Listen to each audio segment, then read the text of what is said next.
Board Land Use and Development Committee meeting to order. If you will all please rise for the Pledge of Allegiance. And I will ask Member Berkowitz, will you please lead us?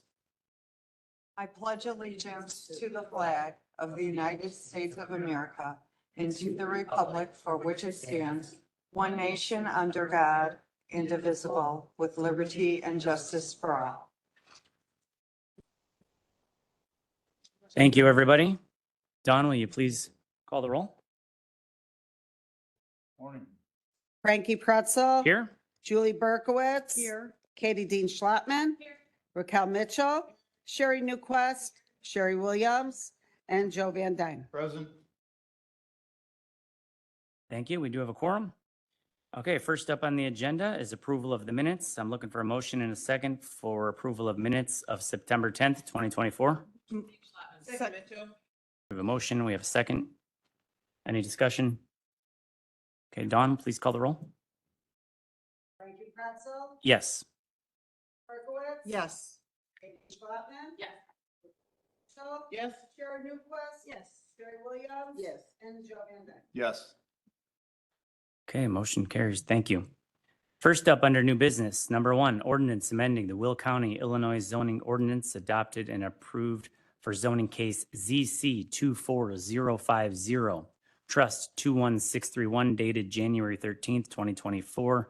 James Ketelar, owner of record, Joseph Hammer of Twig Technologies, agent, requesting an amendment from A1 to C2.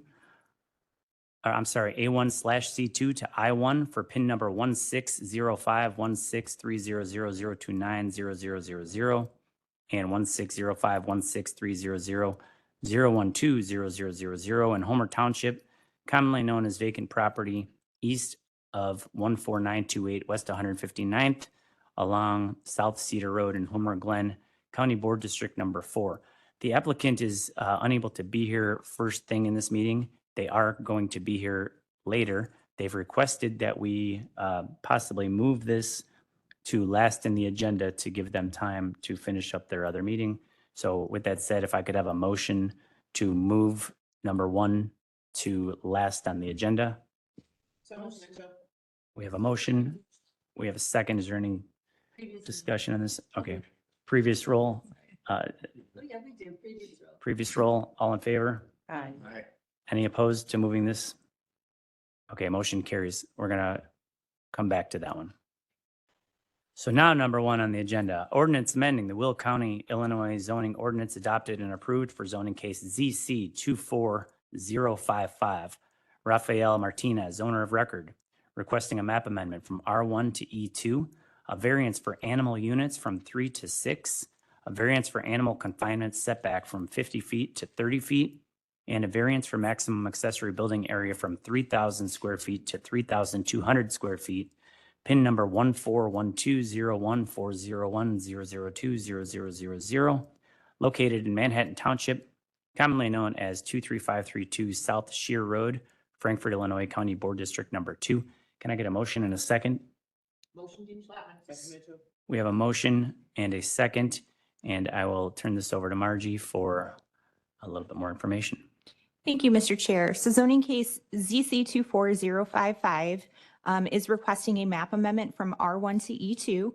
As mentioned, this property is located on Shear Road in Frankfort. And this property meets the minimum standards for the E2 zoning district.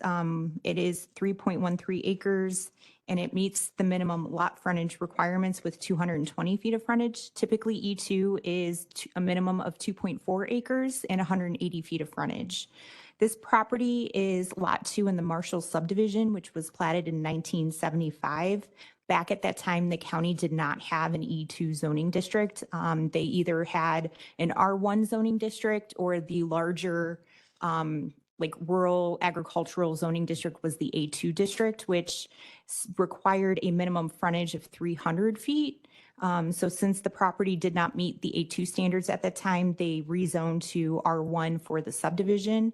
But as the ordinances change and the creation of the E2 district, this property meets the standards. The area does have a mix of residential and agricultural zoning districts in the area. The applicant is looking to use the property as a residential use, but also a self-sustaining property. So they are looking to, they grow their own vegetables, their own food. They are looking to raise animals, again, related to consumption on site. So they have 18 chickens, they have 5 goats. They're looking to have 1 horse and 1 cow on the property.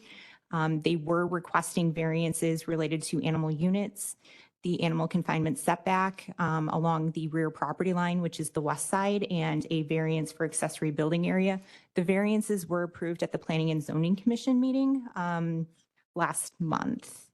With regard to the map amendment, as mentioned, it's a mix of residential zoning districts within unincorporatable county and the village of Frankfurt, which is to the northeast of this property.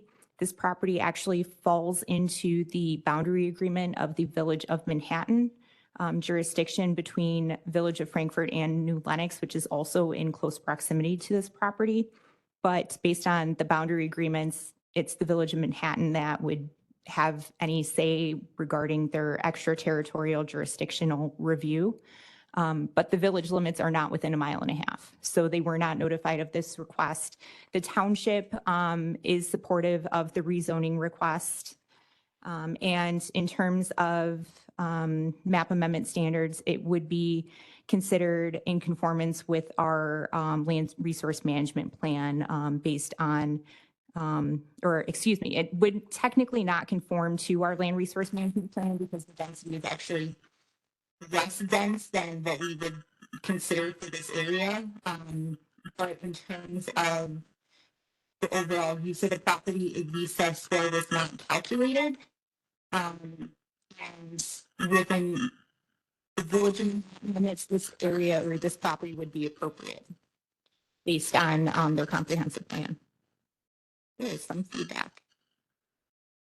With that, I'm happy to answer any questions. Thanks. Is Mr. Martinez's attorney here today? I invite you up to the microphone here if you want to go over to the wall and then head down. And while we're waiting for Mr. Martinez, do we have any questions from the committee on this? Sherry Newquist? I have a question for staff. So there's a lot of information in here, so I just want to make sure that I'm understanding the issues. So the rezoning to E2 is okay with everybody. Nobody's objecting to it. There's then the issue of the setback. Well, there's the issue of the additional animals.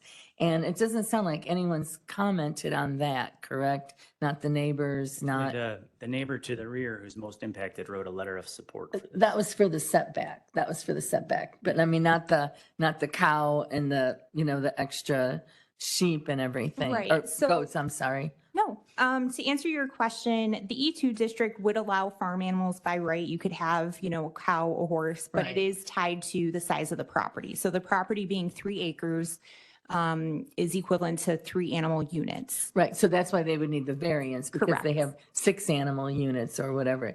And then in terms of the setback, no one is objecting to the setback either. And the neighbor, that was the neighbor that wrote the letter of support.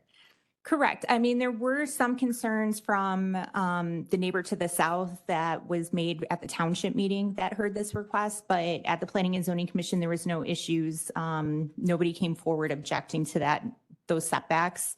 I do want to remind the committee that variances are heard to conclusion at PZC or the Planning and Zoning Commission. So the variances aren't going to be voted on today, but they were approved.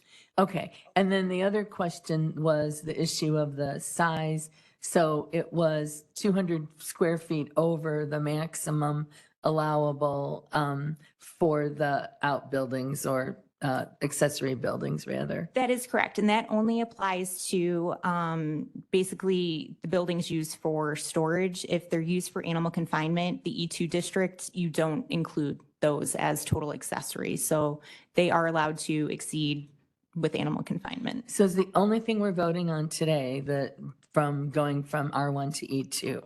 Yes, Okay. just the map amendment. Thank you.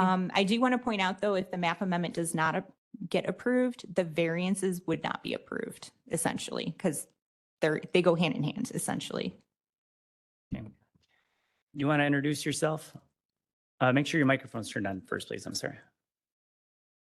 Thank you. Can you hear me? Yes. I'm Rafael Martinez. I'm owner of a property at 23532 South Shore Road. We moved to this property 3 years ago from Homer Glen. We needed more space, cleaner space where I can raise food. We moved here to our property. My son had cancer. So we were trying to be as clean as possible with him. He passed a week ago though. So there's, I still have other kids who I want to continue to try and be as clean as possible for us. But it didn't work out for him. But that's the whole reason we were trying to raise our own animals, our own vegetables, and just be there exactly, Homer Glen was very nice. I didn't have the space there to do what I wanted to do there for my family. But that's basically, just want to raise my own food. Yeah. Thank you for being here. I'm really very sorry to hear about your son. I think it's great what you're trying to do here. Healthier life is good for everybody. The one concern I think with the neighbors was the pond and some of the animal. I am remedying that this weekend, actually. I have a bunch of family that's wanting to come over to plant some memorial trees for my son. And I'm going to build a berm at the same time just to kind of cover any runoff from the animals in the back. That was my question. That's what I wanted to hear. Yes. Thank you. Any other questions from the committee on this? I think we're ready to vote. I do have- Go ahead. Member Berkowitz. A question for staff. If there's a pond or any type of body of water involved in the case, does Soil and Water have any input, or do they, check out the pond and the water flow? Do we have them? In Just- terms of this particular property, the pond seems to have existed before the subdivision even went in. It does not appear to have any conservation easements associated with it on the plat. But the Will South Cook Soil Water Conservation District did look at the property in terms of the natural resource information report. They decided to just do a simple letter and they did not do a full-fledged report. But in terms of building permits, things like that, our engineering department would take a look at, the flow of the water with the structures being built on site. If the buildings exceed a certain square footage, a site development or a site plan from a professional engineer might be required just to make sure that the water is not going to, flood out the neighbors or anything like that. But also in terms of waste management with keeping of farm animals, manure and food and things like that are required to be maintained and not to cause a nuisance. And I just ask about that, Mr. Martinez, because I think that's a great opportunity for you if you have a pond to maybe have a stocked pond, where you could fish, but not knowing all the circumstances, but it's something you might want to There are look into. fish in there already. There are. There's That's there's pretty there's cool. a couple types of fish in the pond already. Okay, But it's shared between my neighbor and myself, the pond. okay, wonderful. Thank you. Thank you. We have a motion and a second. Can I get a previous roll? Second Berkowitz. Previous second. All in favor? Aye. Are there any opposed? Motion carries. Congratulations. Good luck to you. Thank you. Next on the agenda, ordinance amending the Will County, Illinois zoning ordinance as amended for zoning case 24045. Michael McDonald and Patrick McDonald, owner of record, Ryan McCune of Nexamp Solar LLC, Moon Shoal Renewables LLC of Summerstone Renewables LLC, agent, and Nicholas Standiford of Shane Banks, attorney, requesting a special use permit for a commercial solar energy facility, a variance for number of required mowings from 5 times to 1 time, a variance for maximum ground cover plant height from 13 inches to 36 inches, for PIN number 3007343000003000 and 3007343000002000 in Joliet Township, commonly known as 2618 South Chicago Street, and vacant property at the northeast corner of South Chicago Street and West Schweitzer Road, Joliet, Illinois, County Board District Number 6. Can I please get a motion in a second? Second, Dean Flatman. We have a motion and a second. Margie, will you please shed some more light on this one? Certainly. So this zoning case, CC 24045, is requesting the special use permit for a commercial solar energy facility. In terms of the use of both properties, they're actually proposing two separate developments on the site. So there would be two separate solar facilities potentially built on site. Each 4.99 megawatts are being proposed. Each project name is Moon Shoal Renewables and Summerstone Renewables. They are proposing the special use be applied to 68.24 acres. So it's the northern part of the property or the northeastern part. This property is known as the McDonald Farm. It is just west of the Chicago Speedway and just north of the Route 66 Raceway. The property would have access off Schweitzer Road to the south and connect the two projects associated with this zoning case, as well as the project associated with the next zoning case, which is Tumblekin Renewables. And with that, each of these particular two projects are proposed to have about 11,000 solar panels mounted on single axis tracking systems. Again, just like many of the other solar facilities that have come before you, it will be remotely monitored with the occasional maintenance coming to the site for maintaining the equipment as well as the grounds.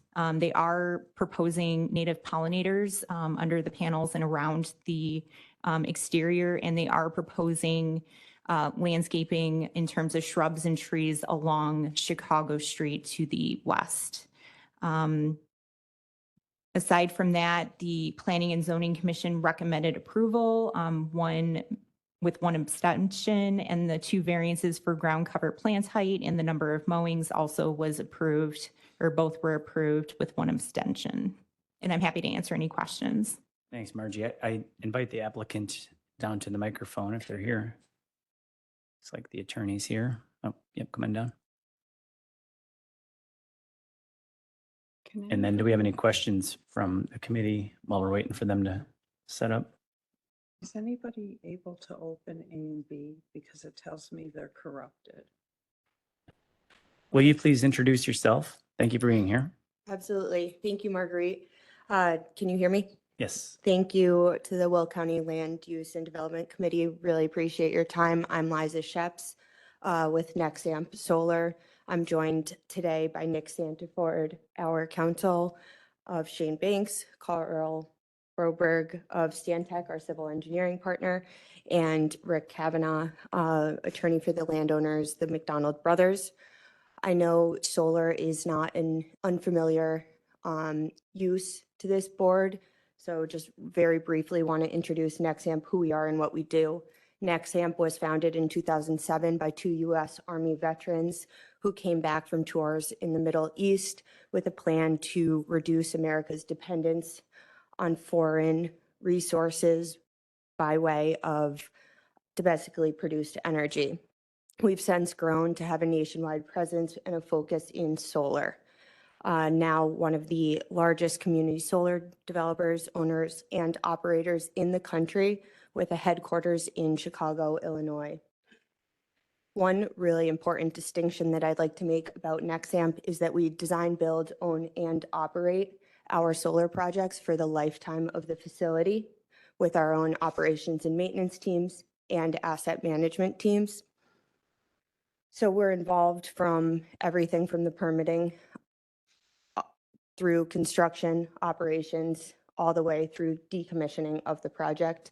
We are in the process of entering into AMA agreements, which will provide the county with a decommissioning surety in the case that there was any, in the unlikely case that there's any failure to comply with ordinances. But we do have an ongoing presence in the community that can speak to that we're going to do what we say we do. It's really important to us. Our reputation is very important to us. So as Marguerite noted, we have two zoning cases in front of you today, 45 and 46, which can, with three different community solar projects. So we can speak to the first, 2445, to the location, and then we can get into the projects. So really high level, we go to the next slide.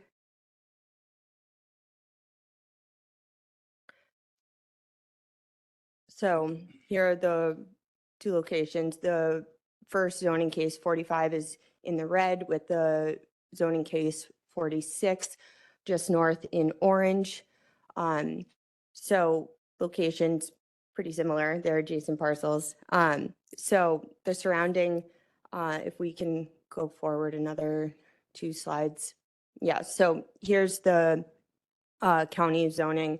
As you can see, it's predominantly agricultural in this area. And the city of Joliet, the next slide, is predominantly industrial. So the proposed use is compliant with state and local regs for this area. There's actually an adjacent solar, which has been approved in the immediate area, right, to the east of the project on the Speedway. And then I can, so industrial use has been one of the intended developments for this area. With that said, the city of Joliet zoning and planning groups have voiced concern about further congestion with industrial use in this area. This has been a concern raised throughout different parties we've spoken to. We've reached out to the adjacent landowners, abutters, and had various conversations with them about traffic in the area. All of this is in line with what the traffic plans say for the area. There's, especially on 53, it's very congested. There's a lot of traffic. It's a major issue in this area. So all to say, solar is a really good use for this parcel in that once constructed, there will only be about 6 vehicles coming to the site annually for inspections, maintenance, all of that. To speak to the parcel and the history of the parcel, Mr. Kavanaugh, the landowner's attorney, we can skip a few slides over. I appreciate it, Marguerite.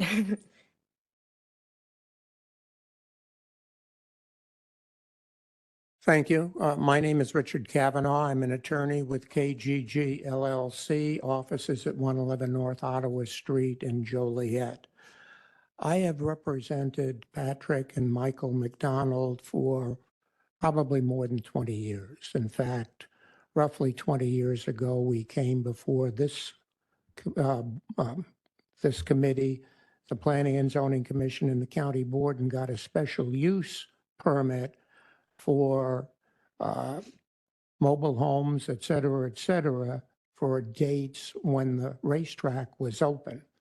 Obviously, though, the racetrack is now closed. Michael and Patrick have talked to the city of Joliet. My partner, Tom Osterberger, has worked with them over the last 7 or 8 years with respect to this particular parcel. And we have been told that, well, the trend is toward industrial, but we don't want to do anything more because of the traffic in the area. So this use, as explained by the previous speaker, is absolutely perfect because it's maintaining the agricultural use on the site, but it's kind of an industrial use too, creating no traffic whatsoever, none whatsoever. We did have 2 people come up and speak at the Planning and Zoning Commission. Both of them said, we like this use. We don't want big boxes. And for that reason, we're asking that you approve the special use here. Same thing with the next case, but the next case involves also a rezoning. But we think this is the perfect use. It maintains the possibility of agricultural in the future, but I think eventually it's all going to be big boxes, but right now it's a perfect use for the site. So we'd appreciate your recommendation to the county board to approve this project. I'd be happy to answer any questions anybody has. Thank you, Mr. Kavanaugh. Do we have any questions from the committee on this one? Yeah. We have Mr. Van Thank Dyne. you. Sorry. Out of the microphone. Thank you. My question is, what is the company's plans for construction and for manpower? In terms of where will you be getting your manpower for construction?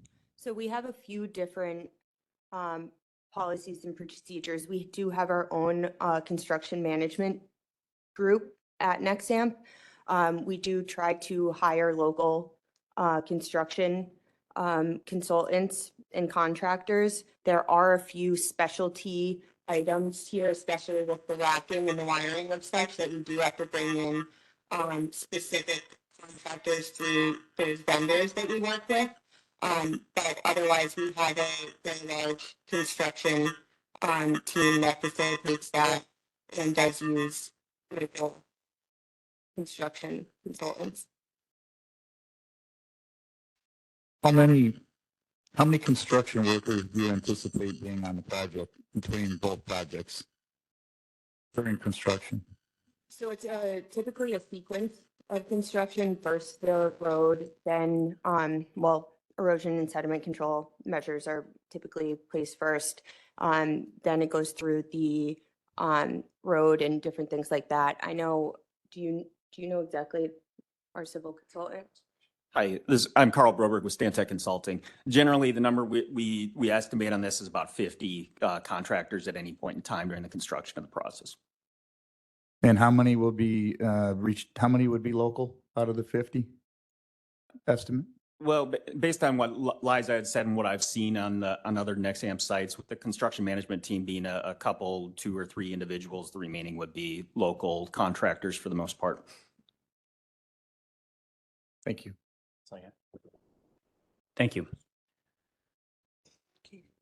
Any more questions from the committee? Member Dean Schlattman. I'm sure, as you know, I'm probably your biggest opponent of this, but I actually think in this area, this is exactly where something like this belongs, especially since this is mostly going industrial anyways. If it's not you, it's going to be something else. So I prefer it in locations like this as opposed to people's backyards. So I will be supporting this. Thank you.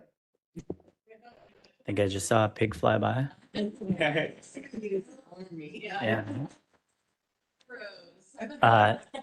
Is there anybody here from the public that wanted to speak on this case? Okay, I think we're ready to vote on this, unless somebody wants to give a previous roll and make it easy. Second, Berkowitz. We have a previous roll and a second. All in favor? Are there any opposed? Motion carries. Thank you. If you want to just stay up here, we're going to get right into the next case here. Next on the agenda, ordinance amending the Will County, Illinois zoning ordinance adopted and approved for zoning case ZC 24046. Patrick McDonald and Joanne McDonald, owner of record, Ryan McCune of Nexamp Solar LLC, agent, and Nicholas Standiford of Shane Banks, attorney, requesting a map amendment from A2 to A1, a special use permit for a commercial solar energy facility, a variance for number of required mowings from 5 times to 1 time, and a variance for maximum ground cover plant height from 13 inches to 36 inches.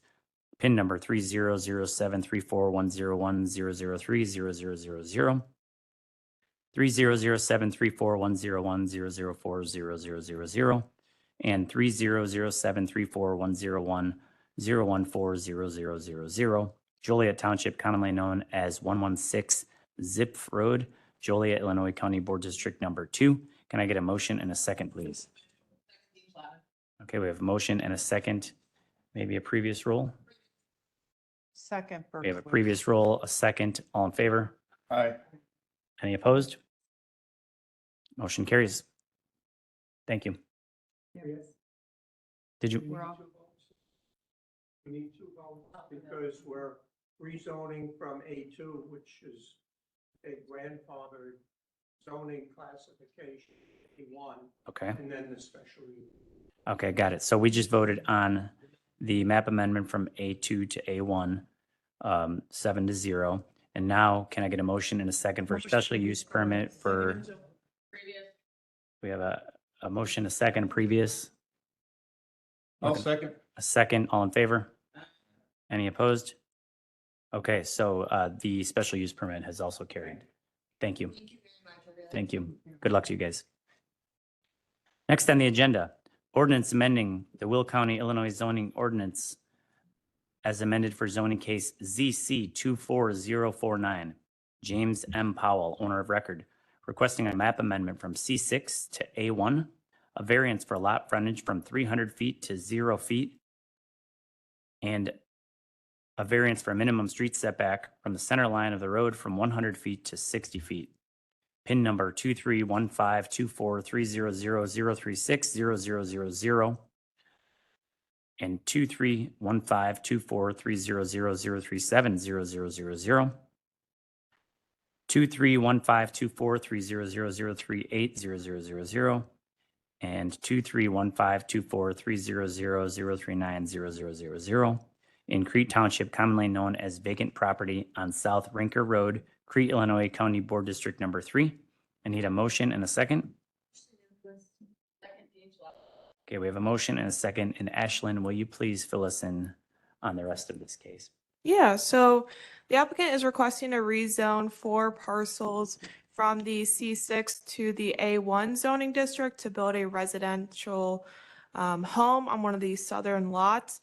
The parcel has access via 2 easements. One is through the eastern parcel through Rinker Road through an adjacent lot, and then access through a private road through the Forest Preserve District. The proposed home is going to have the main access through that private road. Historically, the parcel was zoned farmland, and then it was rezoned in 1996 to the B1E business zoning district to allow for recreational activities, specifically outdoor camping. It was then rezoned to C6 during the county's comprehensive rezoning. So the applicant is petitioning to rezone it back to the agricultural zoning district to allow for residential use. At the PZC meeting, both of the variances were approved with a vote of 6-0. There was no objectors, and additionally recommended approval of the map amendment with the vote of 6-0. Thank you. Is the applicant here today? If you want to step up to the microphone, do we have any questions from the committee for staff? Okay, if you want to introduce yourself. Sure, my name is Jim Powell. Okay, thank you for being here. Do we have any questions from the committee for Mr. Powell? All right, we're going to make it easy on you, I think, here. Can I get a previous roll? I'll second that. We have a previous, a second. All in favor? Aye. Any opposed? Motion carries. Thank you. Congratulations. Thank you. Next on the agenda, ordinance amending the Will County, Illinois zoning ordinance as approved, as amended for zoning case ZC 24060. Leland and Colleen Gates, owner of record. Robert Briggs of Modern Midways, Inc., agent, and Jeffrey Cernick of Cernick Legal Services, attorney, requesting a map amendment from R2 to C4, a special use permit for similar or compatible use to a permitted use in the district, storage and towing and light equipment, and a variance for a minimum street setback from 80 feet to 71.86 feet. This is PIN number 2114294020050000 and 2114294020060000 in Moni Township, commonly known as 27007, and Garage Governors Highway, Moni, Illinois, County Board District Number 3.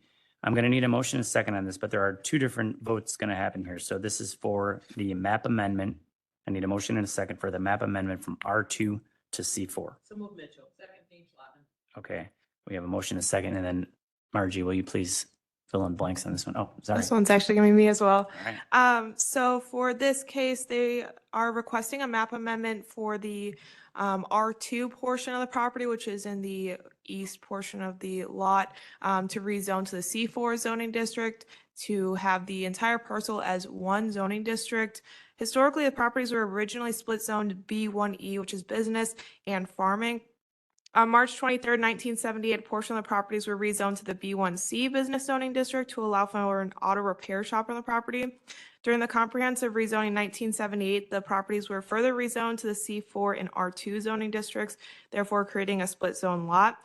The property owner is Modern Midways, an amusement company that runs carnival rides, games, and food trailers to fairs and festivals. The equipment is proposed to be stored in between event rentals and incidental maintenance. The applicant believes the use is similar and compatible with uses that are permitted in the C4 zoning district.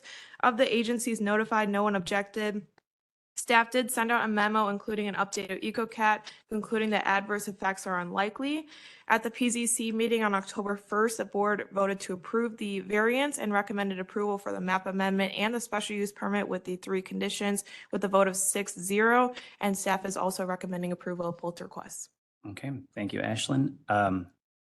Is the applicant here today? I invite you to the microphone. Do we have any questions from the committee for staff?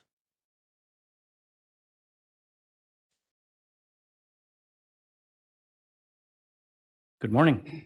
Yes, good morning, ladies and gentlemen of the board. My name is Jeffrey Cernick. I'm the attorney for the agent, Mr. Robert Briggs, owner of Modern Midways.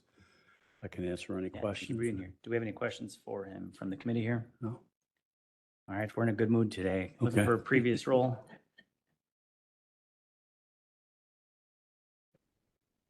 Previous role? Second, Berkowitz. All in favor? Any opposed?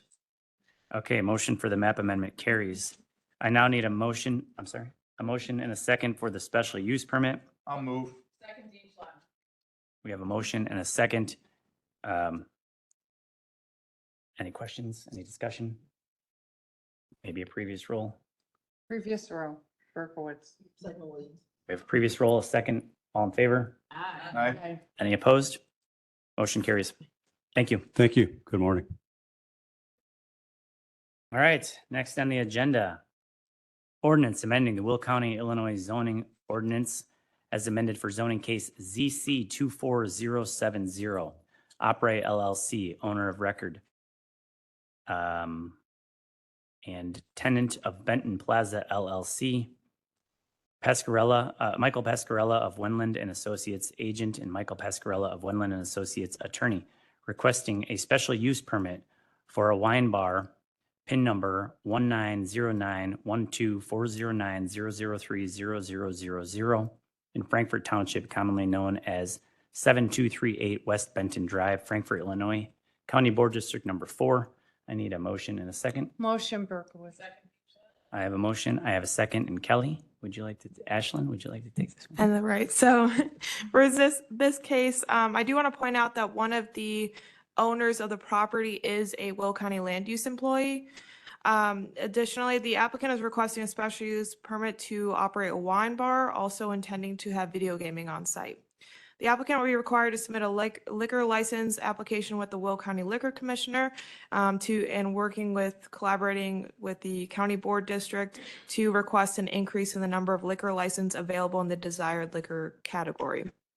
They intend to have approximately 15 to 20 customers a day. Following the zoning ordinance, a bar use requires 15 parking spaces. In the approved amended lease agreement, the applicant states that the tenant will be provided with 15 parking spaces, therefore meeting that requirement. In the surrounding area, staff found that the nearest location with on-premise liquor consumption is the TGI Fridays, located 0.87 miles north at 7200191 Street in Tinley Park. This establishment is located within the Village of Tinley Park. Of the agencies notified, no one objected. The Village of Frankfort sent in comments stating that the property is identified as being general commercial. At the PZC meeting on October 1st, there was one objector due to concerns with the video gaming and liquor consumption on the property relative to the distance from a school bus stop. The PZC board recommended approval of the special use with the 3 conditions with a vote of 6-0, and staff is also recommending approval of the special use. Okay, thank you. Is the objector here today? Are there any objectors here today? Looking for a previous role on this one? Roll. Second, Berkowitz. All in favor? Any opposed? Motion carries. Congratulations. Good luck to you. All right, next on the agenda, ordinance amending the Will County, Illinois zoning ordinance as amended for zoning case ZC 24066. RE Land ILIV Inc., owner of record, Artem Zarharov, agent, and William Graft of Graft and Jordan, attorney, requesting a map amendment from A1 to I3, a special use permit for mining, quarrying with blasting or other use of explosives, a special use permit for concrete and asphalt mixing, a special use permit for clean construction or demolition debris, a variance for the location of open pits and shafts from the side property line from 50 feet to 0 feet, and a variance for the location of open pits and shafts from the side property line from 50 feet to 0 feet. Several different PIN numbers in Wheatland Township, commonly known as the southeast corner of Essington Road and 127th Street, Bolingbrook, Illinois, County Board District Number 9. So before we get into this one, the applicant has requested that we postpone this until the January land use planning and development meeting. So can I get a motion and a second for postponing this till January? We have a motion and a second. Any Previous roll? discussion? We have a previous roll. Second, all in favor? Are there any opposed? Okay, motion carries. So I know there are several members of the public that were here to talk about this case. This is pretty common. The applicant understands there's a lot of objectors to it. I think they're looking for more time to address those concerns. This will come back to this committee at the second Tuesday of January. And then it will eventually go to the full county board the third Thursday of the month. You are welcome to stick around after and make your public comments, or you can save them for the January meeting.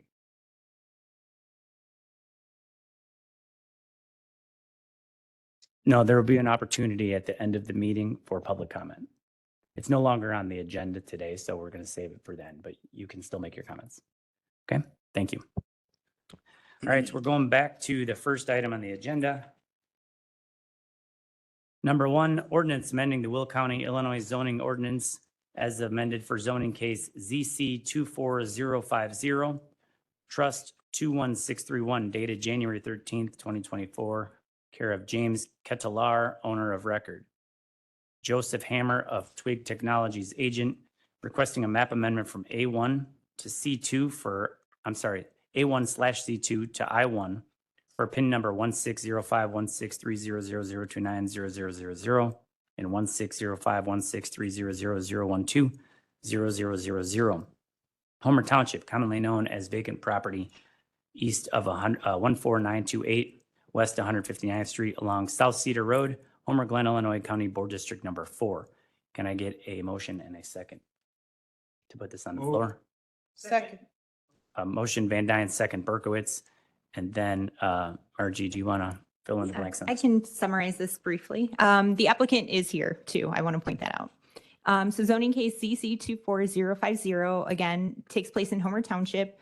The property is adjacent to the Kettler Brothers Construction Company, which is actually located on the I-1 property immediately to the west. The owners own this property and the small property just north of the existing cell tower. And they are looking to unify the zoning district, essentially. They're getting offers for this to go industrial, and they're pursuing zoning to either expand their use or potentially sell the I-1 as a unified development opportunity. With regards to this property, there are existing zoning districts in the area, mainly commercial and residential. There's residential immediately north along this property line where numerous residents have submitted petitions objecting to this zoning request. There's one across the street. And then we also have commercial at the corner of Cedar and 159th Street. So the uses are commercial in this area. The districts kind of show commercial in this area. In terms of the village of Homer Glen, it shows the same or similar zoning as what the unincorporated district or areas are. The A1 parcel is a deficient A1 parcel, so in terms of using it as an A1 property, as long as they can do a use that would be permitted if they don't need any permits. Aside from that, they would need some type of zoning action to make it a buildable A1 lot. The C2 parcel, which is the larger parcel of the two pins, again, it could be used for any permitted use. It's over 8 acres. So it could be offices or retail, but that's not the intended use of what the applicant has with the existing construction business or is foreseeing with future development proposals in the area. In terms of the trend in development, there's a lot of consideration for this area to be more of a commercial corridor. The Village of Homer Glen actually sees this as being a commercial corridor starting at pretty much this intersection and then continuing eastward along 159th Street. A LISA score was not calculated for this property. And then in terms of the rezoning request, it would be compliant with our land resource management plan, mainly because 159th Street is an IDOT road and it leads directly west to an interchange to 355. So our plan stresses freestanding industry and office, which would be an industrial type use located within easy access to an arterial roadway and interstate access. And in this case, this property is, but it would be, it could be considered almost aside from the adjacent industrial property, it would be isolated compared to the commercial developments occurring in the area.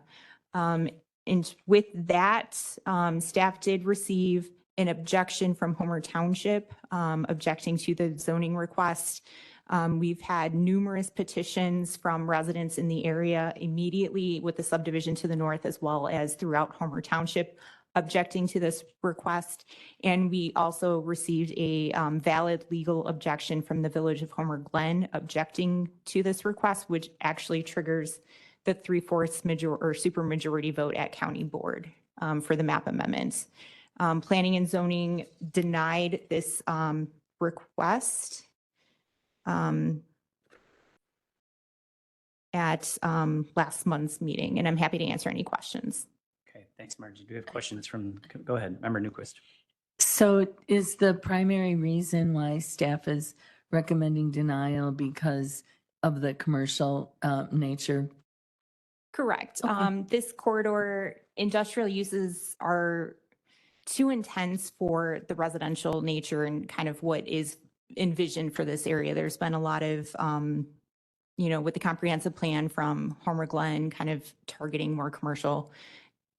You could see some industrial uses that are permitted by right in, a more intense commercial district. Rezoning to like a C4 might be more appropriate than going I-1, but the applicant is set on the I-1 designation. Member Berkowitz. Thank you. Marguerite, what is the property to the, I believe that's the west, with the buildings? What is that, industrial, or what is that business right next to it? Yeah, so the, if you're looking at the zoning map, the I-1 property is the applicant's construction business. So it's construction, it's considered construction sales and service, which would be permitted in I-1 by right. It's also permitted by right in like a C4 district, which is our highway commercial. So, and this is the parcel outside of the blue box I'm Yes. looking at. So that is an industrial use, and it's part of his construction business. So that's there and that's staying there. At this point in time, I do believe the applicant's weighing options, whether to continue operating and just expand or to potentially sell all three properties as one zoning district, as an I-1 district, to somebody who would develop industrially for Okay. potentially similar uses. So this parcel, it's not part of this project. That would also have to be rezoned in the future to commercial use, because right now you're saying it's industrial. Correct. Okay, and what Um, about the two parcels next to that? So the two parcels next to that are zones commercially. They're zone C2. But it looks So if you like, go west, they okay. look like there's buildings there from the aerials, like pole buildings. Yeah, there are. But I believe it's, I think it's an Amish furniture maker and then I think a landscape business in that area. And that's considered commercial or industrial? Commercial. Okay. All right. So they're still going to have that one lot zoned industrial. Okay, thank you. I have another question. Member Newquist, go ahead. So Marguerite, are you saying that a C4 zoning would accommodate the applicant's current business also? It could, for this particular request, it would not, the I-1 part or parcel directly east is not part of the zoning request, so it would still be I-1. If they were looking to expand the use onto the C4, they would most likely need to put the business operations from the C4 so that you have a principal structure, principal use occurring for the construction sales and service. But that is a permitted use in the C4 district, would be Okay. construction sales and service. So he could, in theory, change the I-1 zoning to the C4 and then have the unified parcels under C4. Okay, thank you. I believe the applicant is here. I invite you to come to the microphone.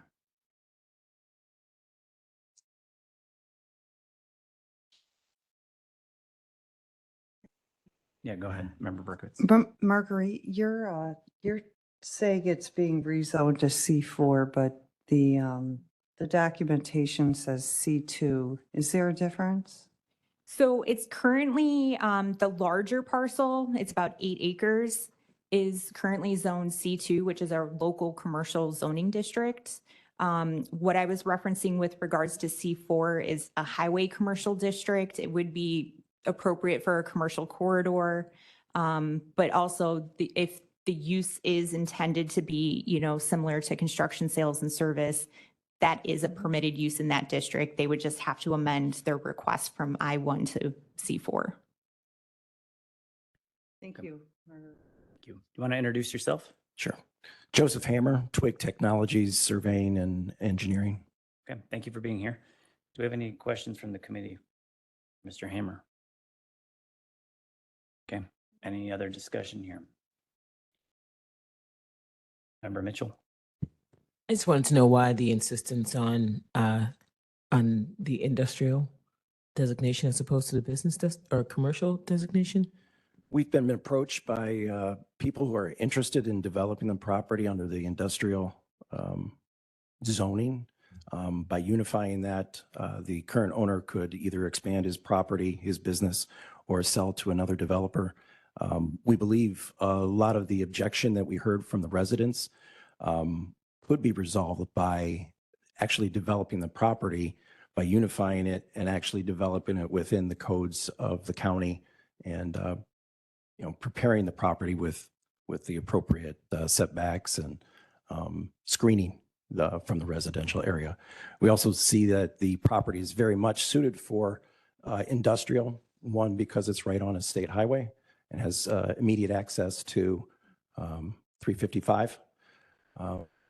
We also want to note that while Homer Glen has objected, we understand that their boundary agreement has expired with Lockport, and there's been discussions ongoing with Lockport just to try to understand what the options are. Yeah, go ahead. I have a question too. Oh, do you want to go for that? Okay, thank you. I guess my question would lead to, you've been approached by a company that is interested in industrial zoning. That may be a concern of the residents, and depending on what kind of business they want to start on that property. Do you have, first of all, do you know of any knowledge of what they would like to build? And also, do the residents in that area that object also know? No, we don't have a specific purchaser coming in for the property right now. We've been approached through realty agents, that people interested in that industrial use that's already there and the expansion of that zoning. Thank you. My question's for staff. Has Lockport given their opinion on this? Lockport has not. Looking at their future land use plan, it is provided in my staff report, but the property is outside their comprehensive plan future land use area. They based on their plans, it looks like it's very similar to the status quo of what we see today with the zoning. Commercial. Commercial, residential. Okay. Any other comments, discussion from the committee? All right, is there anybody here from the public that wanted to speak on this one? I invite you down. If you want to maybe just grab one of those chairs because then Thank we you. have you come back.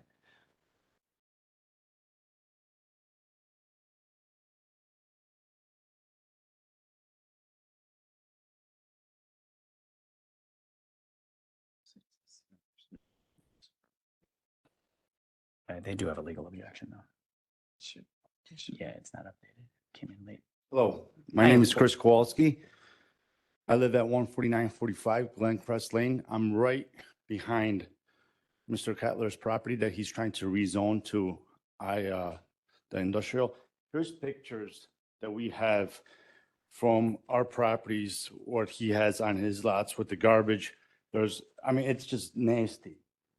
So you guys could look at those really quick. I'm not a good public speaker, so just bear with me. But when I moved in 6 years ago, I knew that was like a commercial area. I don't mind it, but I cannot have it industrial. We have little kids throughout the whole subdivision. I mean, there's strangers coming in with trucks. There's strangers going peeing on our bushes behind us. There's garbage everywhere. There's oils. It's nasty. If you guys lived behind an industrial company that's open 24 hours, 7 days a week, or whatever it is, do you want that smoke, the noise, all that craziness behind your property in your backyard? I don't think so. Commercial, I understand. It's 9 to 5, 9 to 6, whatever it is, I understand. But I cannot have an industrial company behind a residential property. That's just insane. He doesn't know what they're putting up there. What if it's a trucking company all day long? What if it's a manufacturing plant all day long? What if it's, who knows what it could be? You know, commercial, it's dental office, fine. A little shopping center, okay. Homer Glen they have a 5-year plan with Lockport for the sewage portion.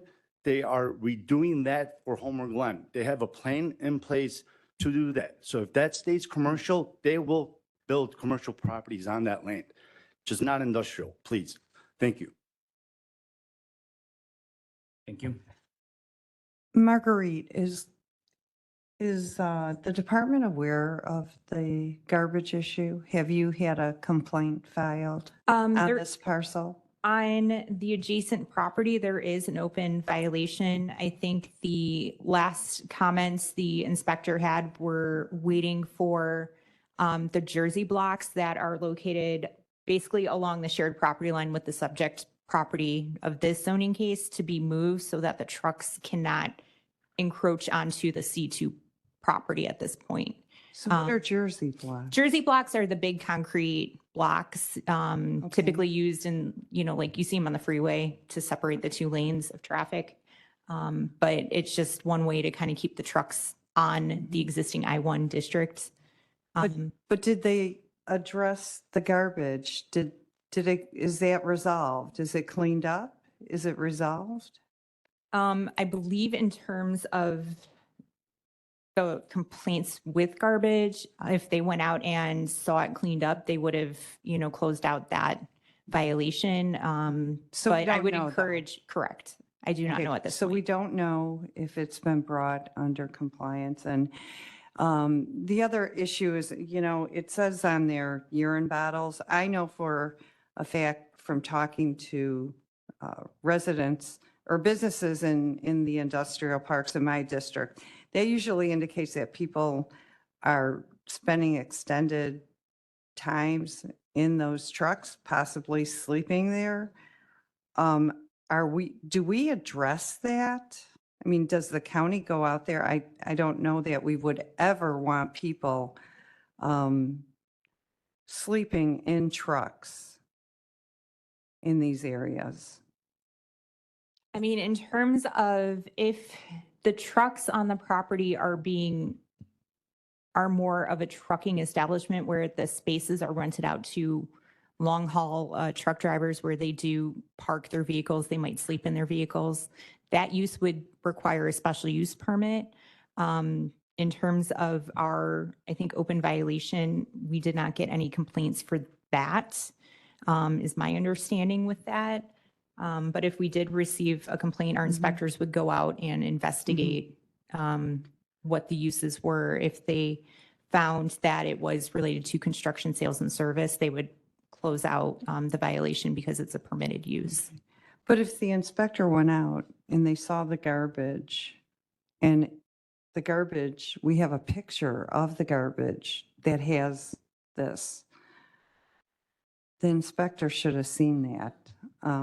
I just really want to make sure, maybe we need to talk about this in the future, but I think that, and I know it isn't you, it's a separate compliance unit, but we need to make sure these are being addressed. This is being addressed, all aspects of it. Right. And, you know, the violation we have is still open. So the inspector is working with the property owner to address any outstanding violations and would close it once they are compliant. If not, they would take the steps to make them come in compliance.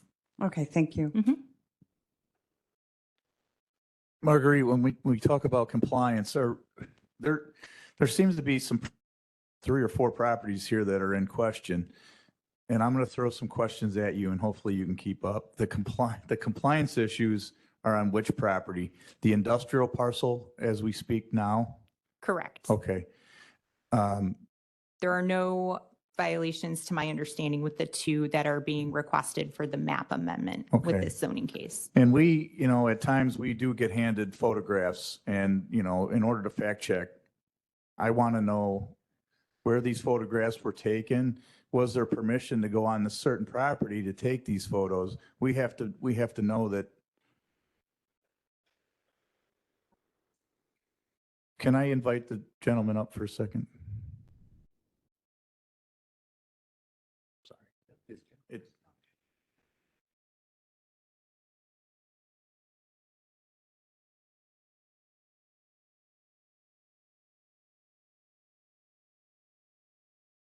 So, I'm assuming you're not taking pictures of your own backyard, so where exactly line? That is the property line on the industrial property? Yes, that is, that's my neighbor's property. She's right there. And then that's also my property. So when you were asking on C2, whatever they're trying to do, I-1, they're already parking trucks there. It's already on that line. You guys have that picture from last meeting? Yeah, so when we were here the other month, they had a nice big screen picture of the property line or whatever it was. It's already crossed over. That construction site, it's not a construction site anymore. It's a parking truck stop. That's what it is. He's renting it out, parking trucks. So he doesn't do any construction. There's no construction companies coming in or out. So when we took these pictures, here's another one of all the smoke in the backyard. You guys could check. These pictures were really from the back of our property line on that. Okay.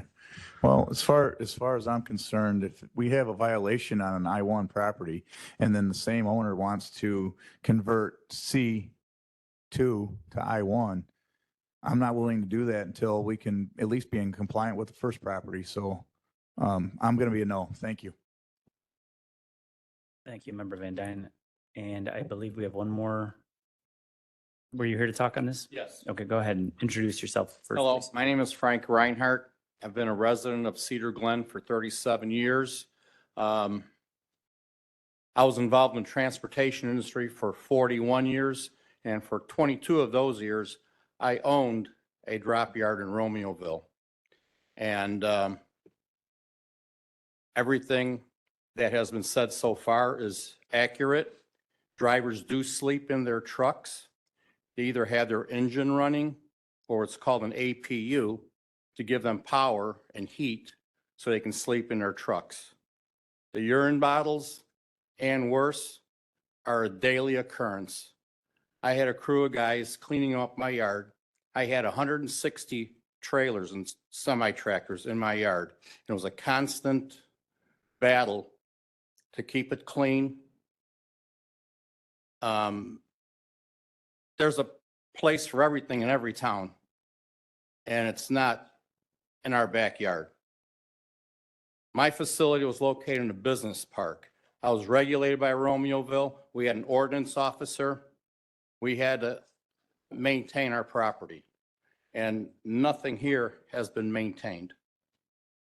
Also, just yesterday, I drove past the property and I had to slam on my brakes because a semi was trying to pull in there and he had to go extremely slow because of the deep potholes just at the entrance. So you have the back end of the semi hanging out in the street in traffic, which is very dangerous. Thank you. Any questions? Thank you. From the committee? Oh, I'm sorry. Thank you.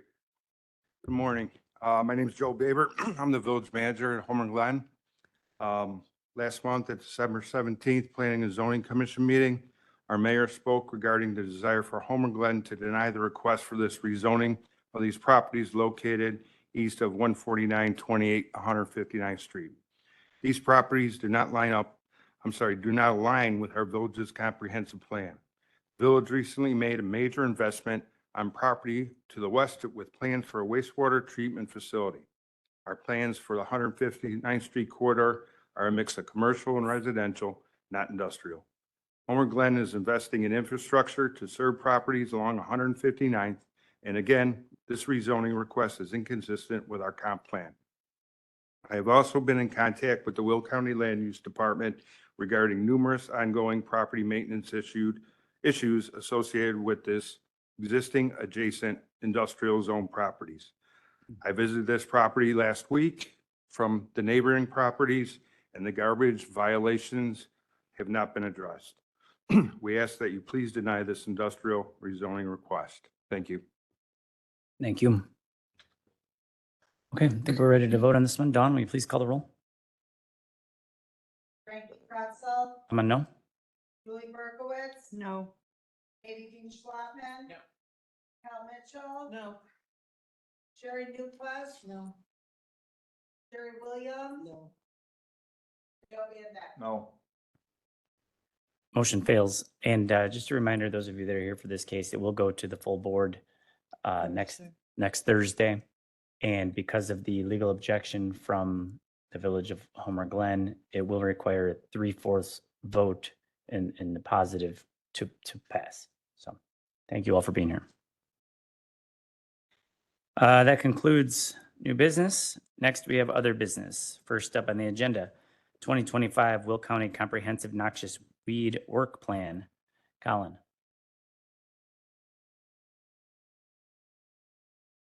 Colin has stepped out, I think.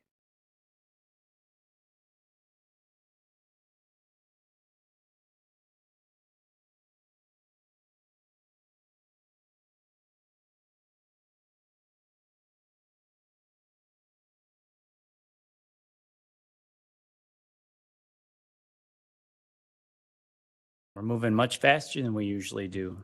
It's causing some problems. So we're just at the noxious weed work plan, Colin. Right. Let's see here. Let's get to where I'm supposed to be. Take your time. Yep.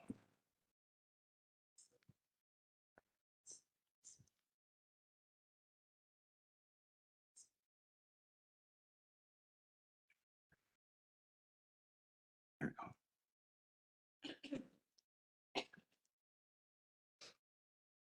All right.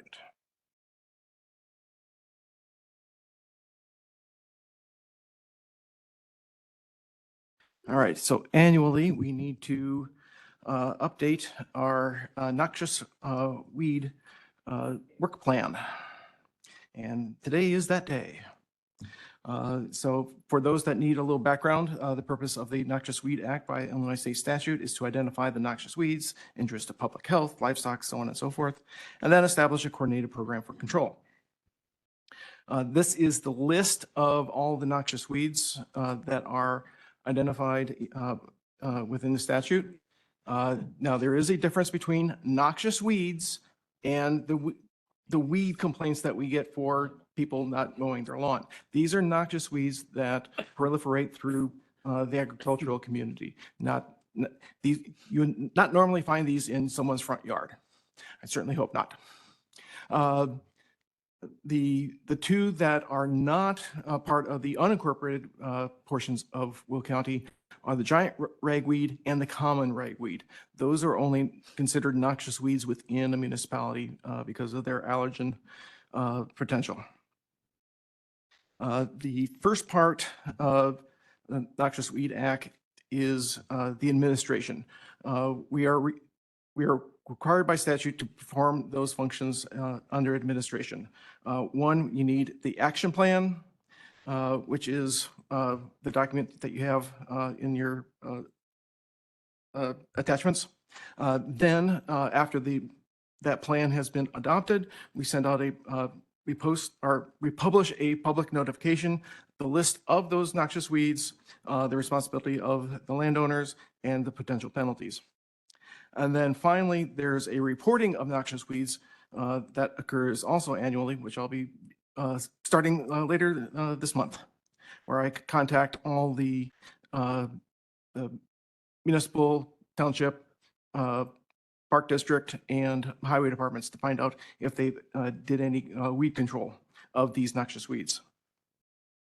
The next step, which is not required, is enforcement. In order to have an enforcement portion, there needs to be a weed control superintendent, and that's weed control superintendent needs to be certified with the State Department of Ag.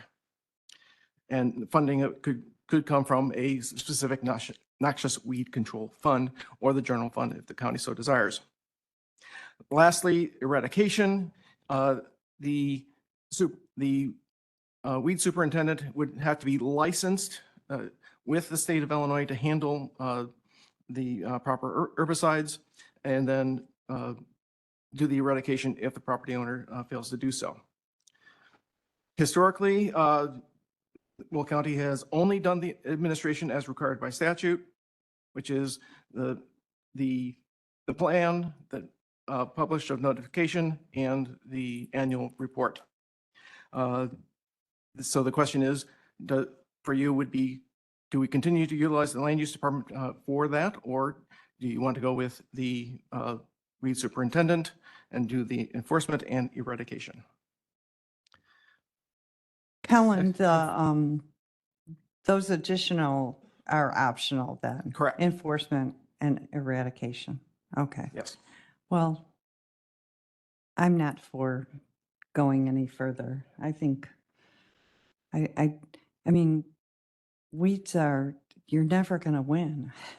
And I think it's great we're being proactive with the administration, but we have farmers who are on the fields and they're doing their thing and they're doing their part. We have park districts, we have forest reserves. And I think if we're going to look at our private owners and then get into enforcement and eradication, I think enough is enough. Let's do administration and leave it at that. That's my opinion.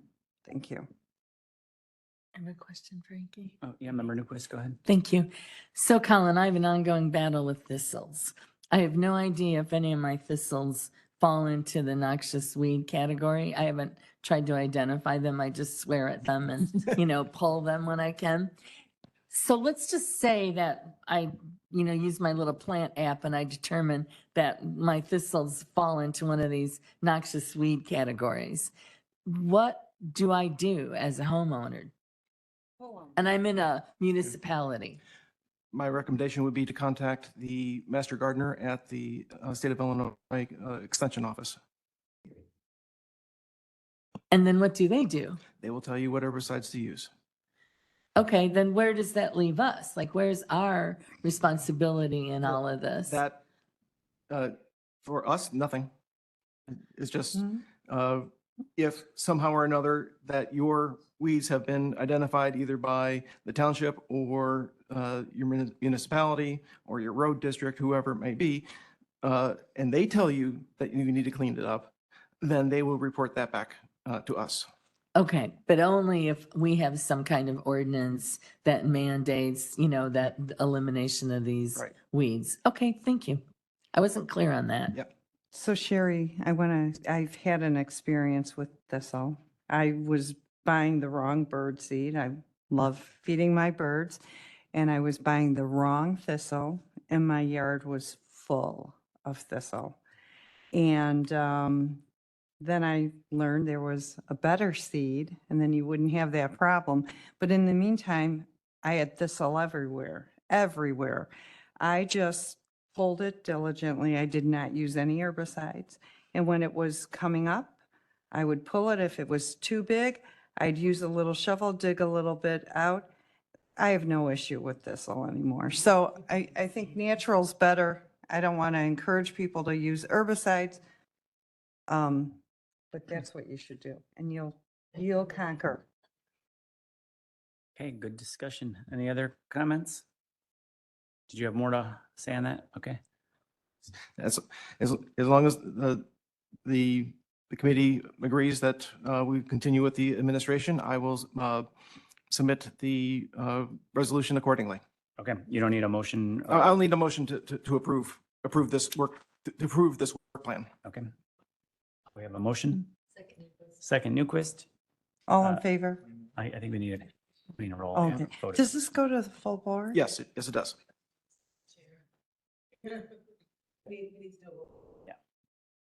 Yes. Pretzel, Yes. Berkowitz. Yes. Katie Dean Schlafman. Yes. Raquel Mitchell. Yes. Sherry Newquist. Yes. Jerry Williams. And Joe Van Dyke. Yes. Motion carries. Thanks, everybody. Next, number 2, solar status report. Margie. So with that, I did look at how many solar facilities you've denied, 6 total so far. We've seen about 70 zoning cases be submitted to our office. We just received 4 new, so that brings us to about 70. And then there's 3 in the hearing process, 2 of which you heard today. And then we had the one postponed last month at county board. Okay, thanks for that. That's helpful. Any discussion on that? Yes. Marguerite, it may be, and you probably do not know this answer. Maybe you do. I'd be super impressed. But what is the total land use in Will County, and how much is being taken up by solar farms? If you could get that information maybe next month, that would be helpful. I'll bring it forward next month. Because I know like the Forest Preserve reports once a year that they own 4% of the total land mass in Will County. I would just like to see if solar is catching up to them or not. Okay. Thank you. I do have a question on that. Are you looking for those that have been constructed or approved? Approved. Because we do know at some point that they will, Not necessarily. quite possibly. Quite possibly, yes. Not guaranteed though. But not guaranteed, but I would Okay. like to know everything approved if you could. Okay. Thank you. And we do have a heat map that you created by district, I believe, which shows. Well, right, it's going to continue to change. So, and yeah, the request from Member Berkowitz is to resend that, maybe once a quarter, if you could update that and send it to us. It is helpful. And then, I do think to have a bigger discussion on this with the state statute, they still come to us. We are still obligated to vote on these. And you can look at, 6 denied, but 64 approved. It shows that we are pro-solar in this county and we take our job seriously. And if they want to continue to have us weigh in on it, then I think these are about the results that they're going to continue to get. So any further discussion? Okay. Number 3, solar guidelines for the county. This is Judy Ogala's name, Chair Ogala's name is on this, but we are, I've actually asked staff to make this into a form of a checklist that we can send to these applicants. I know that the word on this is already spreading. Some of the applicants are asking me for it now, which is really nice, right? We're going to be able to give them, staff's going to send this to us this week, I think. We're going to be able to send that to anybody that calls us and say, here's what we're looking for before you come to our committee meeting to help you better prepare and hopefully reduce some of the questions that we're asking as a committee and speed these things up, which is good for all of our applicants. Any questions on that? I do encourage you guys. Do you have a question? Yeah, I do. I do encourage you guys that haven't submitted your issues that are important to you or questions to get those to Dawn so that she Okay. can add them to the list if you haven't already. I'll get. Thank you, Chair. This is not so much a question for guidelines. What I've noticed is these solar farms there's been quite a few requests of limiting the number of mowings and also the height. And we always have to approve those variances. I'm looking for recommendations from staff. Is there something that we can do to eliminate those variances because then the client does not have to ask for the variance to us? It seems like they get approved 100% of the time to me. Any recommendation?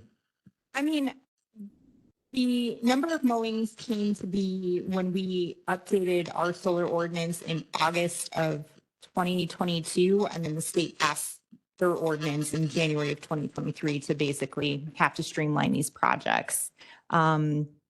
With the ground cover plans height and the number of mowings, it was really to make sure that these properties were maintained, that weeds were kept at bay, because the handful of projects we had initially get approved and be built, there were 2 or 3 that had continuous weed complaints throughout the construction process. So I think going forward, it probably would just come forward with a text amendment to either remove those or have some type of requirement in there that as part of their permitting process that they have a maintenance plan addressed where they have a cover crop, which I think is something we're working on as we review these as they come forward. They're working with the Will South Cook Soil Water Conservation Plan to have a conservation plan in place. We do take a look at, what their operation plans are. It is in draft form usually when we issue the permit because construction sometimes change or what they thought was going to work for the site doesn't, and they have to find like a plan B for what's the next best solution. So we just want to make sure we have the most up-to-date plans in place for operation maintenance, for emergency services, things of that nature, so that we can kind of see what's going on with that project through the duration. So, I mean, to remove the variances, it probably would just be a text change to remove those requirements. But And who would do that? it would be Would it be the decision of the committee and board or? pretty much, yeah. So this committee would just, I believe, instruct us to take a look at those sections of the solar ordinance and then come forward with some proposed changes. Chair, with your permission, I would like to ask staff to do a little bit more investigating and bring that back to the committee. I would support that. Thank you. Member Berkowitz? David, I've had trouble on a few items on the agenda opening them. It says the files are corrupted, so we can't review them. I know you guys don't handle this system, but how can this problem be solved? Do you know? Because I want to look at it, review it again, especially the solar guidelines, but you can't open items B or C. Can anybody else open B or C? Yeah, so We'll have to consort with the board office and ICT and perhaps with the new software for the agendas production that may help solve it. okay, We don't have a direct solution to it. We'll have to investigate. okay, thank you, appreciate it. Add another suggestion, when you do open it and find that, if you could give me a call and I could see exactly which items you're talking about. Okay. Do we have an update from Colin on the land resource management plan?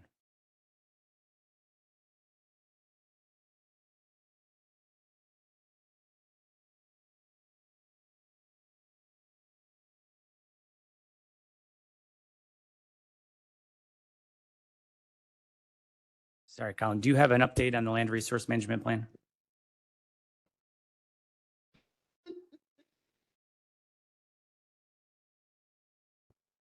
Hello. So for those of you who don't know me, our My name is Nicholas Hernandez. I'm the community planner for Will County Land Use Department. Part of the update to the land resource management plan is the update to the Fairmont, or what was a Fairmont neighborhood plan. And then I'm in charge of updating that. That was created in 2012. And then I've been working with different community outreach events to do that. The last time I spoke, which was in August, was right before the August 17th event. So that August 17th event was a presentation kind of just saying that things that have been done in the area. And then I was able also to collect feedback from the attendees. Colin and I did a couple activities that had about 20 to 25 participants each. I also had a survey that was created, which was open from early June, and I just closed it yesterday. I had about, I had exactly 95 responses out of the 891 households that are in the area. We had mailed out little postcards to houses. I received about 65 back. So of the 826 or so, 95 responses came back, which is about an 11% return. So the findings are still a work in progress. As I mentioned, I just closed it yesterday. But what's clear is that everyone wants improved infrastructure, including roads, sidewalks, and flood reduction, which are all a work in progress. We're making, we have some things that are happening that are going to be in the near future happening. They also would like cleaner neighborhoods with garbage cleanup. Lighting's a big thing also, and then the redevelopment of vacant lots was one of the was their top goal. Because that was the idea, was to reprioritize the goals once this is all done, and that still is one of the main goals that needs to be done. And then we just have decided recently that we're going to do another community outreach event on October 29th at Fairmont School from 5 to 6 p.m., which the idea is to take the findings from the survey and the outreach and the activities and then kind of split them up. And then we're going to have like little activity, or like games, activities, it's going to be Halloween themed. We're going to all dress up and then kind of just make each table have a theme, and just to make things a little more digestible instead of me giving another presentation and having, people sit through it for an hour. This is a little more of a fun way to do that. And I'll be at the final table for answering comments, questions, concerns, and then we're going to talk about the next steps. And yes, thank you. Any questions? How much county road is in Fairmont? Road. You said you're working on the roads there. How much of the?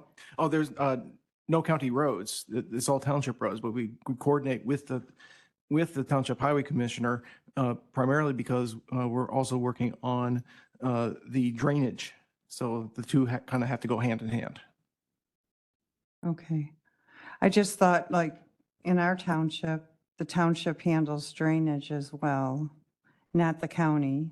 So Well, why maybe I should rephrase that. We're funding it. And why? Through the Community Development Block Grant Program. Oh, okay. The That's grants are where getting- we come into play. And then Mhm. So we fund it, and do we give any money to the township?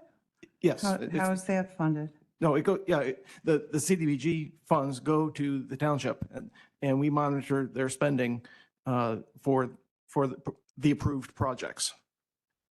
Okay, thank you. Thanks. Any other discussion on the land resource management plan? Okay, thank you, guys. Next, under reports, communications, and correspondence, Chair, I don't have any comments today. Committee members, is there anybody that has any comments? This is your one chance, no? Okay. Director DuBois? I have no comments. Thank you. Thank you. Moving along, we're going to give the public here who's been patiently waiting the opportunity to share your thoughts or comments. If you want to step over to the microphone here, this is your chance for public comment.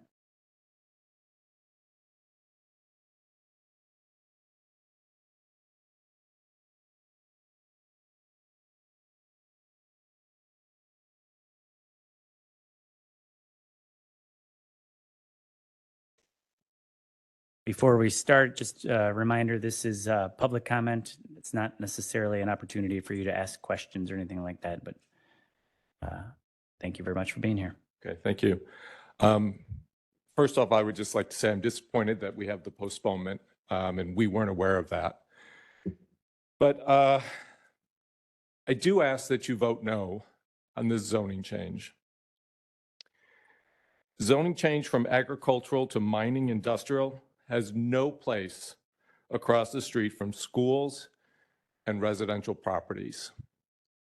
Regardless of what RE Land says, this property is located in a residential area. My family resides in the Lakelands Club in Plainfield. We have lived there almost 18 years, helping to build a strong community that respects and enjoys nature. This proposed zoning change will adversely affect the quality of life for all of us who reside near this property. Air, noise, water, and environmental pollution are likely results of any use other than ag. Rezoning to mining and industrial will always bring non-resident friendly businesses. I believe the Essington corridor should be an inviting entrance to the villages of Plainfield and Bolingbrook. Allowing the proposed zoning change will result in the exact opposite of that vision. The villages of Plainfield and Bolingbrook have voted to send letters to this board detailing their specific objections to the zoning change. There was zero support from Bolingbrook, the mayor and the board, zero support from Plainfield's mayor and the board, and also there was zero support from the zoning commission. I implore you to do the right thing and deny the rezoning request as well. Please vote no for all of us who live, work, and educate our children across from and near this parcel. And I would ask that if you haven't already gone to take a look at this road and what's around it, please do so. Beautiful residential areas, wonderful schools. It is not a place for industrial zoning. The vote is going to come down to trust. Do you trust the residents, the mayors, and the village boards of Plainfield and Bolingbrook, as well as your Will County Planning and Zoning Commission? Or do you want to trust a company that has demonstrated that they don't follow village rules, they misstate the opinions of residents, and have to be forced to do the right thing? Thank you for your time. Thank you. Oh, Matt. Thank you. If anyone is speaking, if we can, this is all being recorded. And so for the record, we'd like this, if you guys state your name and where you're from, number one. Number two, which case you're talking about, because we are assuming that the committee here knows which case you're talking about and that the staff as well. So if you're talking about a specific case, if you can let us know that, as well as state your name and where you're generally from. Thanks. Thank you, Matt. And do you want to say it into a microphone? You could just hit the button on one of those right there. Right there where you are, Matt. Hit your button so that he can. Right here. Sorry about that. I usually ask you to. Oh.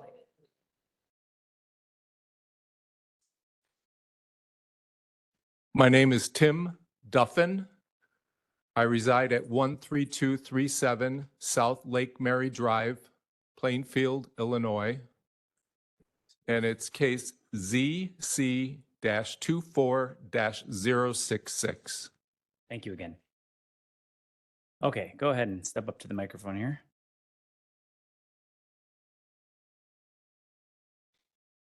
Good afternoon. My name is Vipul Chopra. I reside in Bolingbrook in Americana Estates.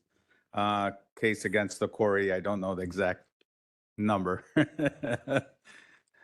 So I'm one of 6 elected HOA board members and a resident of Americana Estates in Bolingbrook, which is one of the closest residential communities to this proposed quarry project.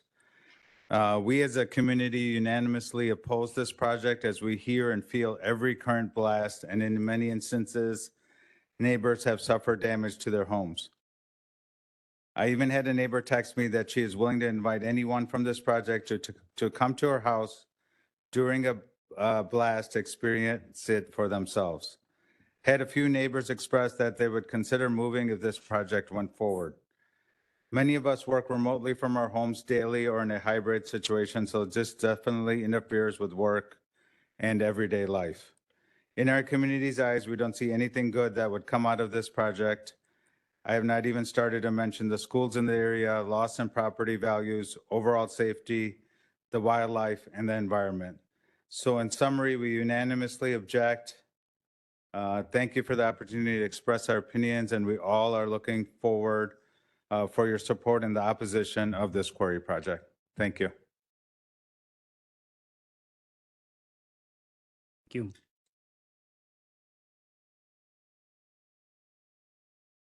My name is Willa Williams. I live at 1197 John Hancock Drive in Bolingbrook.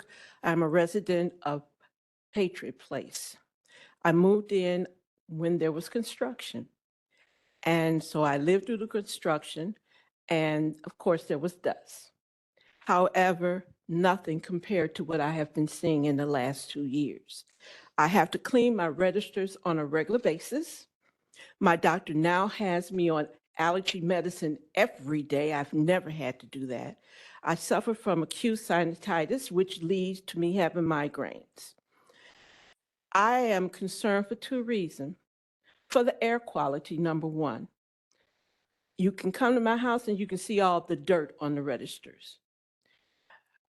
The other thing I'm concerned about is school. I am a retired Illinois school teacher with 36 years of service. The noise that this will make directly across from a school will be very distracting to learning.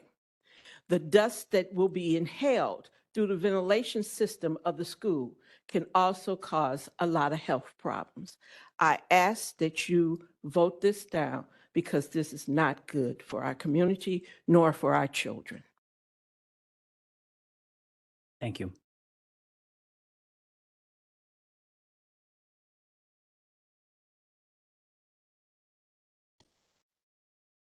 My name is Dennis Egan, and again, it's relative to the quarry ending in 066, I believe. I don't have the whole number, and it'll be somewhat disjointed as I try and bring my thoughts together. I'm sorry.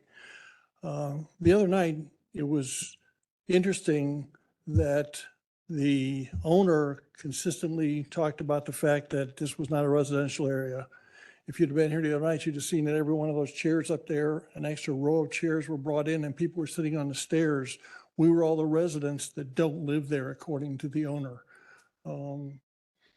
This is across from a school, as was just mentioned. The impact on a school, the extra traffic, the noise, the dust, etc., seems out of place for a learning environment. One of the things was talked about, or they brought up several experts. And I would point out that in my previous life as a registered professional engineer in the state of Illinois, that I was involved in developing presentations for similar type events that didn't affect communities like this. It is easy to find experts that can find data that it will support an event, not necessarily all of the facts that are associated with the data available. I would recommend that you maybe find unbiased professionals to provide you with data. And if you will allow me to stick to my limits.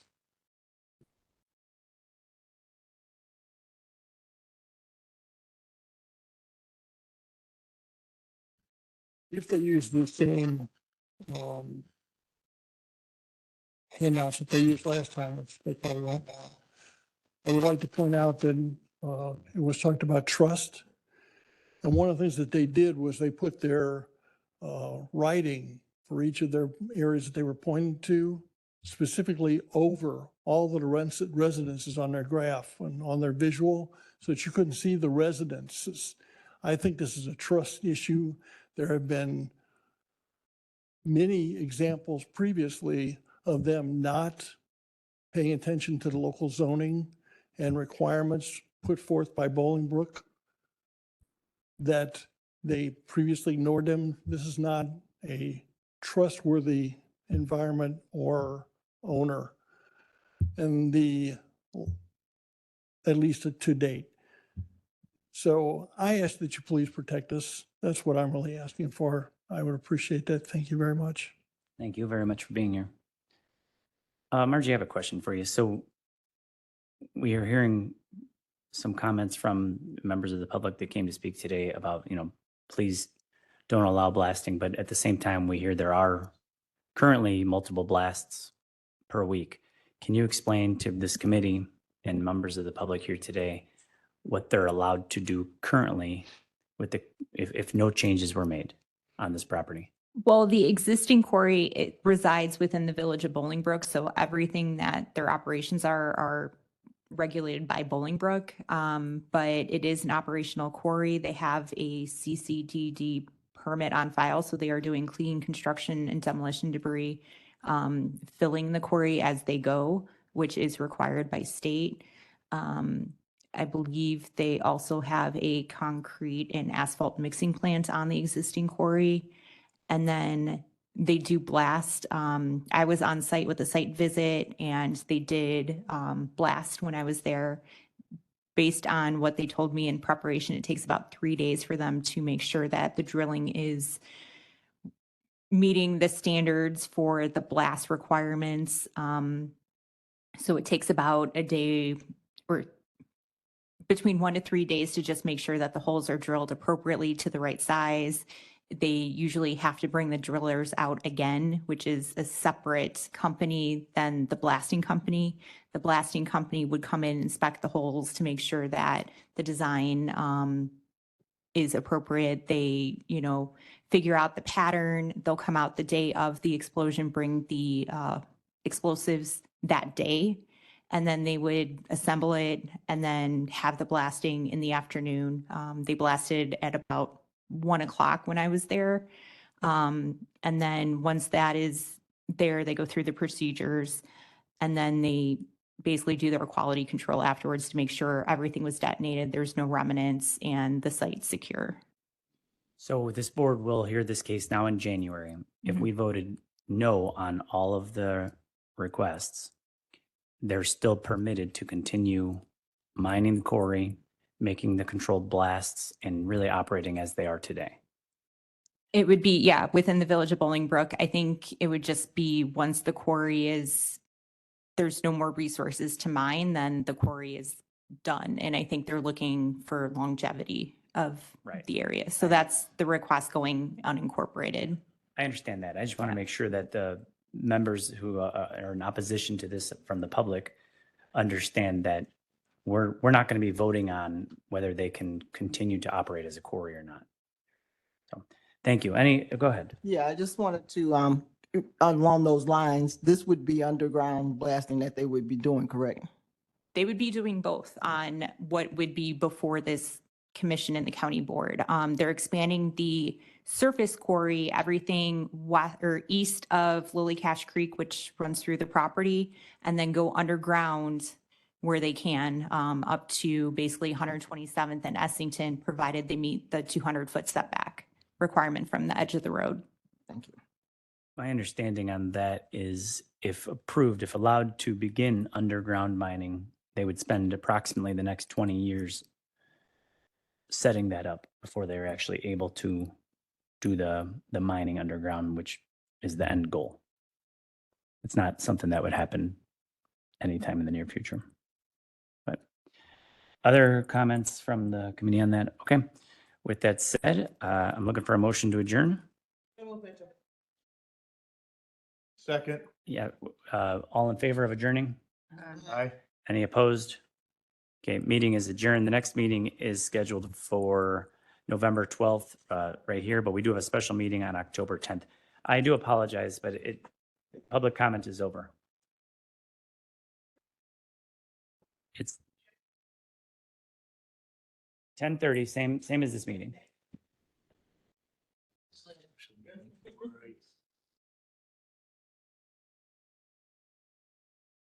Excuse me, for Thursday meeting.